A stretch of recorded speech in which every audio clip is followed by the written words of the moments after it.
ہی چال چلتے ہیں دیوان گانے عشق، آنکھوں کو بند کرتے ہیں دیدار کے لیے، آنکھیں بند کری، آنکھیں بند کرنے کے بعد کھول دی اور کہا کہ اچھا کیا میرے مرید تو نے اسے گانا دے دیا، ورنہ قسم خدا کی یہ تیری دکان پلٹ دیتا، پلٹ دیتا۔ اللہ اکبر کبیرہ۔ کہا اچھا سرکار ایسی بات ہے؟ کہا ایسی بات ہے۔ اچھا فقیر سے کہا حضرت آپ جائیے، لیکن پھر دوبارہ سے پیر کا دامن تھام لیا کہ ذرا یہ تو بتاؤ پلٹ کیسے دیتا، پلٹ کیسے دیتا؟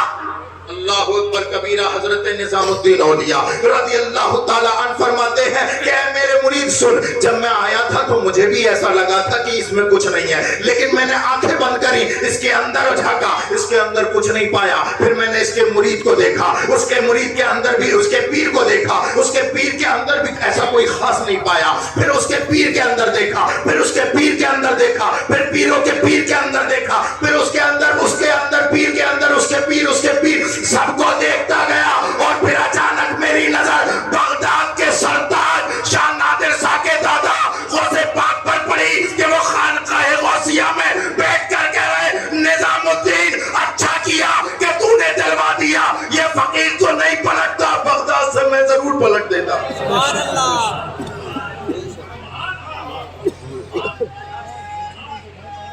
اللہ اکبر، اللہ اکبر، یا رسول اللہ، یا رسول اللہ۔ مزہ تب آتا ہے جب نعرے مجمع میں سے لگے، تب پتہ چل رہا ہے کہ سنتے بھی ہیں۔ اللہ آپ کی سماعتوں کو سلامت رکھے۔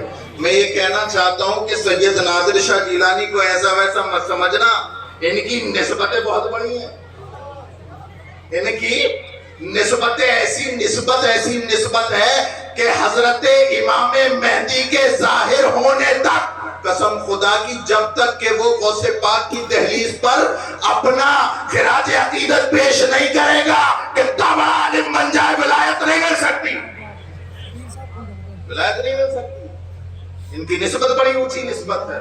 لیکن میرے پیاروں، عرص شاہ نادر شاہ رحمت اللہ تعالی علیہ میں آنے والوں، میں آپ کو یہ سنانا ہی نہیں چاہتا تھا جو میں نے سنا دیا۔ یہ زمین حضرت مفتی اعظم راجستھان کی بنائی ہوئی، اور اس میں انہوں نے علم اپنا بویا ہے۔ تو آراز کی محفل ہو یا کسی کانفرنس، ہمیشہ یاد رکھو کہ اصلاح کا پہلو لے کر کے آؤ۔ میں آج اپنی بات صرف رسول کی ایک وصیت پر ختم کرتا ہوں، مجھے جانا ہے میری ٹرین۔ اللہ آپ کی سماعتوں کو اللہ آپ کی سماعتوں کو سلامت رکھے۔ آپ کو اپنے باپ دادا کی وصیتیں یاد ہو؟ کیا کبھی غور کیا کہ ہمارے نبی کی وصیت ہم سے تھی کیا؟ 4 وصیتیں ہیں، سن لو، بات ختم کرو۔ خدا کرے کہ اگر یہ اسٹیج والے میرے ساتھ دیں تو میں 4 سنا کر کے جاؤں۔ اللہ ان کے قدموں کو، ان کے وجودوں کو سلامت رکھے کہ یہ علماء کرام اور یہ پیران طریقت سادات کرام، اللہ اکبر کبیرہ، آپ لوگوں کو نصیحت کی باتیں بتاتے رہتے ہیں تاکہ یہاں پر آنا آپ کا اچھا ہو جائے۔ ورنہ ایسا ہوگا کہ کوئی پوچھے گا کہاں گئے تھے، بولے عرس میں گئے تھے، کیا لے کے آئے؟ بولے کہاں گئے تھے؟ کہیں نہیں، کیا لائے؟ کچھ نہیں۔ صرف کرامتیں مت سنو اپنے نبی کی وصیت۔ تمہیں اپنے باپ دادا کی وصیت بہت یاد ہے، اس پر عمل بھی کرتے ہو۔ وہ مدینے والے اب سے 1400 سال پہلے 4 وصیتیں کر کے آئے۔ اے میرے امتی سن، اغدو عالمن اور متعلمن اور مستمعن اور محب اللہ۔ او میرے امتی سن میری وصیت، اگر تو کچھ بننا چاہے تو گویہ مت بننا، ڈانسر نہ بننا، ٹک ٹاک پر ریلیں بنانے والا نہ بننا، اگر بننا ہی چاہے تو میری شریعت کا عالم بننا۔ شام میں آنے والوں، صرف اسے یہ عرس کی محفل مت رکھو، یہ اسے نادر شاہ، یہ سرکار نادر شاہ رحمت اللہ علیہ اپنے مزار اقدس میں سے یہی پیغام بھی دینا چاہتے ہیں کہ رسول کی شریعت کے عالم بنو۔ ارے اسلام میں کوئی پاپائیت، کوئی برہمن واد نہیں ہے۔ اس صوفے پر بیٹھنے کا حق صرف سیدوں کو نہیں، اس اسٹیج پر بیٹھنے کا حق کسی پیر کو تنہا نہیں، بلکہ رسول کی شریعت تو وہ خوبصورت شریعت ہے کہ اگر تم میں سے بھی کسی کا کوئی بیٹا عالم دین ہے وہ بھی یہاں بیٹھنے کا حقدار۔ اور ہم رات اور دن نعرے لگاتے ہیں، نعرہ حیدری، بولو نعرہ حیدری، یا علی یا علی۔ اے علی علی کے نعرے لگانے والوں، میں بڑا تعجب میں پڑ جاتا ہوں، جس کے پاس علی ہو وہ جاہل رہ جائے، جس قوم کے پاس باب العلم وہ جاہل رہ جائے، کبھی نہیں ہو سکتا۔ وہ میرے علی کا علم تو وہ علم ہے، مولا کائنات کا وہ علم ہے کہ مصطفیٰ جان رحمت کے ظاہری دنیا سے چلے جانے کے بعد، مصطفیٰ جان رحمت کے بعد اگر کسی کو یہ جملہ بولنے کا حق تھا، سلونی اما شہتم، تو کل صحابہ میں مولا علی کو تھا۔ مصطفیٰ فرماتے تھے اپنی زندگی میں جو چاہو پوچھ لو، ان کے بعد اگر کسی کو حق ہے تو وہ مولا علی کو۔ یہاں تک کہ حضرت عمر فاروق اعظم تو یہ فرمایا کرتے تھے، یہ دعا کیا کرتے تھے کہ اے مولا ہمیں ایسے مسئلے میں الجھانا ہی مت کہ جس کا جواب مولا علی پہ نہ ہو۔ جس مسئلے کا حل مولا علی نہ کر پائے تو ہم کیسے کر پائیں گے؟ اللہ اکبر کبیرہ۔ وہ علی جب بیٹھتے تھے اپنے مجمع میں، اللہ اکبر، جب اصلاح کے پہلو ان کی زبان اقدس سے نکلتے تھے، ایک دن کہنے لگے سلونی اما شئتم، جاؤ جو چاہو پوچھ لو۔ رنگ میں آ گئے علی۔ ایک یہودی کھڑا ہوا، کئی دن ہو گئے سنتے ہوئے آپ یہی کہہ جا رہے ہو جو چاہو پوچھ لو، جو چاہو پوچھ لو، جو چاہو پوچھ لو، ذرا ایک بات بتاؤ، ذرا ایک سوال کا جواب دو۔ پوچھ کیا پوچھنا چاہتا، جواب دو۔ کیا سوال ہے بھائی تیرا؟ میرا سوال یہ ہے کہ یہ بتاؤ کون سے پرندے کے کان اندر ہوتے ہیں اور کون سے پرندے کے باہر؟ کہاں سے لایا نکال کے سوال؟ کس کو نیچا کرنے کا؟ مولا علی کو۔ مولا کائنات کو، علی شیر خدا کو نیچا کرنا چاہتا تھا۔ اللہ اکبر۔ اب سوال اچھا امام صاحب سے پوچھو گے، امام صاحب سے کہو گے کہ بتاؤ امام صاحب ککڑی کیسے لگتی ہیں، تو امام صاحب بتا دیں گے ککڑی کیسے لگتی ہیں؟ یہ تو کوئی کسان ہی بتائے گا، کاشتکار ہی بتائے گا۔ بینڈنگ والے کے پاس چلے جاؤ، اس سے پوچھو گے کہ بتاؤ سونے پہ ٹانکا کیسا لگتا ہے، وہ کیسے بتائے گا بھائی؟ لیکن اللہ اکبر کبیرہ، کہنا یہ چاہتا ہوں کہ جو جس مرحلے میں ہو سوال بھی تو اسی جیسا ہونا چاہیے نا، اسی جیسا۔ لیکن یہ علی ہے، علی سوال اس نے پوچھ لیا علم الحیوان کا، زولوجی کا، لیکن یہ علی ہے مولا کائنات باب العلم۔ کہتے ہیں تو نے سوال تو بڑا تیکھا پوچھا لیکن سن، جواب سن۔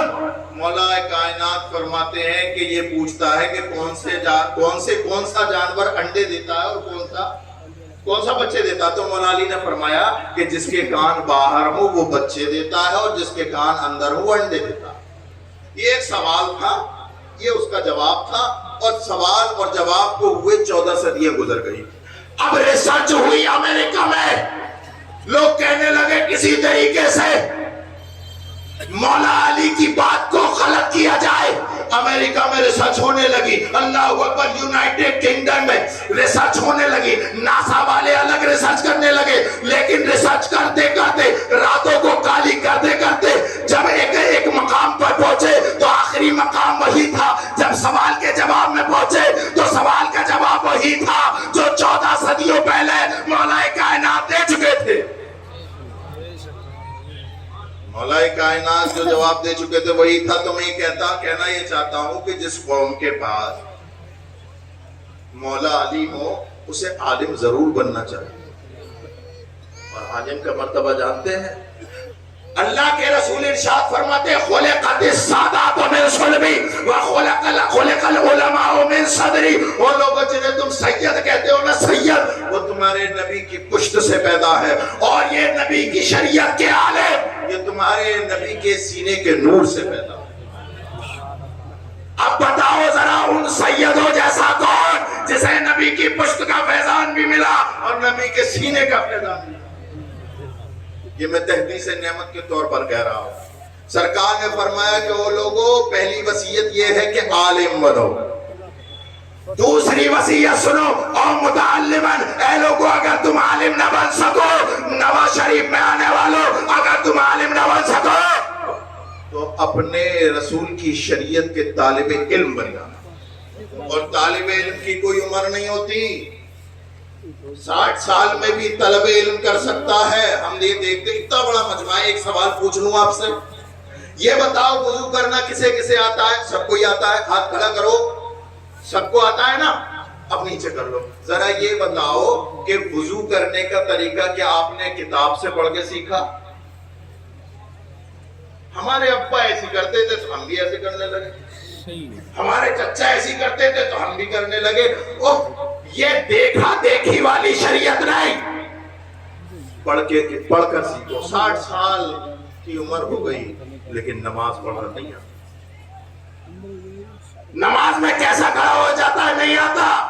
لیکن اگر کوئی وضو کرنے والا نہ وضو اگر کوئی غلط کر رہا ہو اور کسی کو صحیح آتا ہو، وہ بتا دینا کہ ابا ایسے نہیں ایسے کرتے ہیں، چچا ایسے نہیں ایسے کرتے ہیں، تو چچا سیدھے ہو گئے، ہمیں بتا گا 60 سال نماز پڑھتے ہوئے ہو گئی۔ میرے بھائیوں علم سیکھو چاہے کہیں سے ملے، علم دین سیکھو۔ رسول کی 4 وصیتیں کہ اے لوگو عالم بنو یا متعلم۔ تیسری وصیت، اپنی بات کو ختم کرنے لگا، تیسری وصیت یہ ہے کہ اے لوگو اگر تم عالم بھی نہ بن سکو اور متعلم بھی نہ بن سکو تو پھر نچنیوں کے گانے سننے والے نہ بننا، گانوں کو سننے والے نہ بننا، بلکہ ان علماء کو سننا کہ جب وہ بولے تو یا تو اللہ کا کلام پڑھے یا رسول کی حدیث پڑھے، مستمع، یا پھر اس کو علماء کو سننے والا بننا۔ پھر بھی رسول نے عالموں کے قدموں میں بٹھا دیا۔ ایک نوجوان صحابی سرکار کی خدمت میں بیٹھے، حضرت جبریل امین تشریف